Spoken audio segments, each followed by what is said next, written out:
वफाकी वजीर अवैस लगारी ने सेनेट के कायमा कमेटी पावर को आगाह किया है कि रमजान में सहरी अफ्तारी में बिला तातुल बिजली देंगे। IPP से मुज़ाकरात का रिलीफ जल्द आवाम को मुंतकिल करेंगे। जून 2024 से अब तक घरेलू समेत सनती सार्फिन को 4 से 11 रुपए फी यूनिट तक बिजली सस्ती कर चुके। बिजली कीमत में मुस्तकबिल बेखातिर ख्वाह कमी मुतवक्के है। मजीद जानते हैं डॉन न्यूज़ के नुमाइंदे ताहिर शेरानी से। जी ताहिर, बताइएगा बिजली के मामले में आवाम को मजीद कितना रिलीफ दिया जाएगा? जी देखें, सेनेट की कायमा कमेटी बराए पावर के इजलास में वफाकी वजीर बिजली अवैस लगारी की जानिब से ये बताया गया कि जो हुकूमत की जानिब से IPPs के साथ मुज़ाकरात हुए उसके जो रिलीफ है वो जल्द आवाम को मुंतकिल किया जाएगा।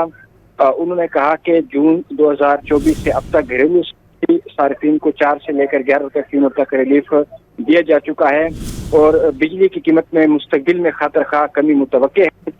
उन्होंने कहा कि इस हवाले से वज़ीर-ए-आज़म की जानिब से भी इक़दाम तजवीज़ किए जा रहे हैं और बहुत जल्द आवाम को जो बिजली का बुनियादी टैरिफ है उसमें कमी का रिलीफ मुंतकिल किया जाएगा।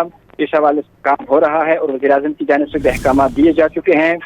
इसके साथ साथ जो बिजली के में टैक्सेस हैं उसकी कमी के हवाले से भी सेक्रेटरी पावर डिवीजन की जानिब से कमेटी को बताया गया कि बिजली बिल पर टैक्स कम पर काम हो रहा है, लेकिन मसला ये है कि क्योंकि हुकूमत पाकिस्तान IMF के प्रोग्राम में है, ये IMF से मुताबिक मसला है और IMF से मंजूरी लेना होगी और उसके बाद ही बिजली पर जो टैक्सेस है उसमें रद्द-ओ-बदल किया जा सकता है। उन्होंने कहा कि IMF के साथ मार्च के पहले या दूसरे हफ्ते में बातचीत होगी और उसकी रोशनी में तफसीलात से आपने आगाह किया, शुक्रिया।